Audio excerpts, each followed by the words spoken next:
If you own a mobile or manufactured home in Amarillo or Canyon and you're thinking about selling it, there are a few things you really need to know before you put it on the market. Because selling a mobile home is not quite the same as selling a traditional house. A lot of the problems I see with these transactions aren't because the home can't sell. They're because something gets discovered after we're already under contract that could have been dealt with ahead of time. Maybe the lender needs a foundation certificate. Maybe the HUD tags or data plate are missing. Maybe there's an issue with title through TDHCA. Or maybe it's property on acreage and now we're dealing with a well, septic system, and another layer of inspections. Those are all common considerations with manufactured home sales in this area. None of that necessarily means you have a bad property or that it's going to be difficult to sell. It just means we need to know what we're working with before a buyer and their lender get involved. So if I'm talking with a mobile home seller, there are a few things I'm looking at early.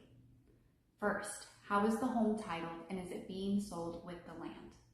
Second, what do we know about the foundation and installation?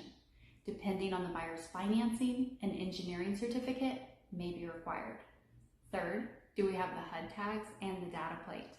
If they're missing, it doesn't automatically kill the sale, but figuring it out once we're under contract can create delays.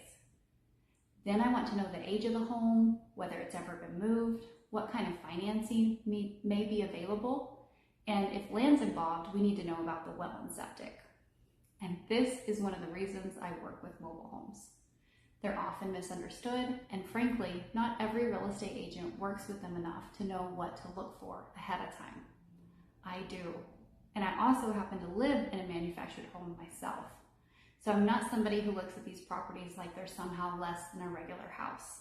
They can be a fantastic way to own a home with acreage, shop, room for animals, and all kinds of other things buyers are looking for.